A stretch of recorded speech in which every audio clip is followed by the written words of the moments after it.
இருக்குது. இப்ப நாங்க கேட்டோமே இந்த சில கேள்விகள், இதெல்லாம் நான் கேட்கல, சுப்ரீம் கோர்ட் கேட்டிருக்கு. இதனால என்ன புரிய வருது? இந்த கவர்மெண்ட் நடத்துற அந்த விசாரணை மேல சந்தேகம் ஏற்படுதுன்னா அதுக்கு என்ன அர்த்தம்? உங்க மேல நம்பிக்கை இல்லைன்னு அர்த்தம்.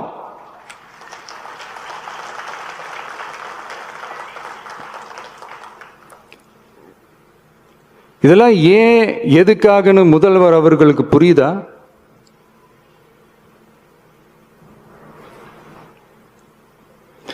சுப்ரீம் கோர்ட் சொன்னதோட மட்டும் இல்ல, நிஜத்திலும் இன்னைக்கு மக்களுக்கு இந்த கவர்மெண்ட் மேல இருக்கிற நம்பிக்கை மொத்தமாக மண்ணுக்குள் புதைந்து விட்டது.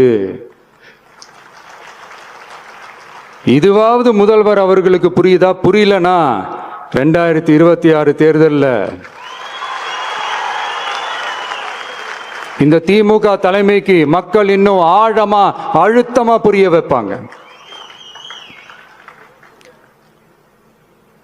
அப்ப கூட இவங்க என்ன பண்ணுவாங்க தெரியும்ல, 5 வருஷத்துக்கு ஒரு வாட்டி பழக்க தோஷத்துல ஒரு அறிக்கை ஒன்று வெளியிடுவாங்களே, மக்கள் தீர்ப்புக்கு தலை வணங்குகிறோம்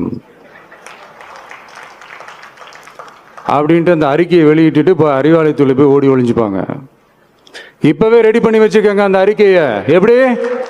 மக்கள் தீர்ப்புக்கு தலை வணங்குகிறோம்.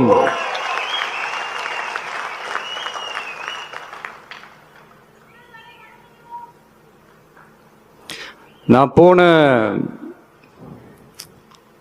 பொதுக்குழுவில் சொன்னதை தான் இங்க நான் திரும்பவும் சொல்றேன். இயற்கையும் இறைவனும் நம் தமிழக சொந்தங்களின் வடிவில் மாபெரும் மக்கள் சக்தியை நம்ம கூடவே நிற்கும் போது எம் மக்களுக்கான அரசியலை தடுப்பவர் எவர்?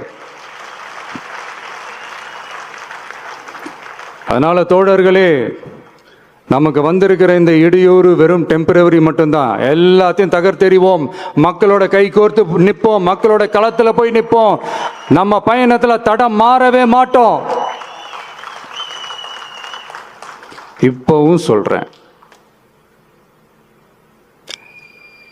2026 2 பேருக்கு நடுவுலதான் போட்டியோ.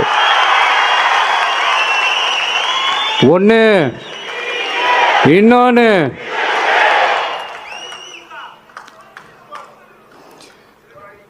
இந்த போட்டி இன்னும் ஸ்ட்ராங்கா மாறப்போகுது. 100% வெற்றி நமக்கு. வாகை சூடுவோம், வரலாறு படைப்போம், கான்பிடென்டா இருங்க, நல்லதே நடக்கும், வெற்றி நிச்சயம். மீண்டும் சந்திக்கும் வரை நன்றி, வணக்கம்.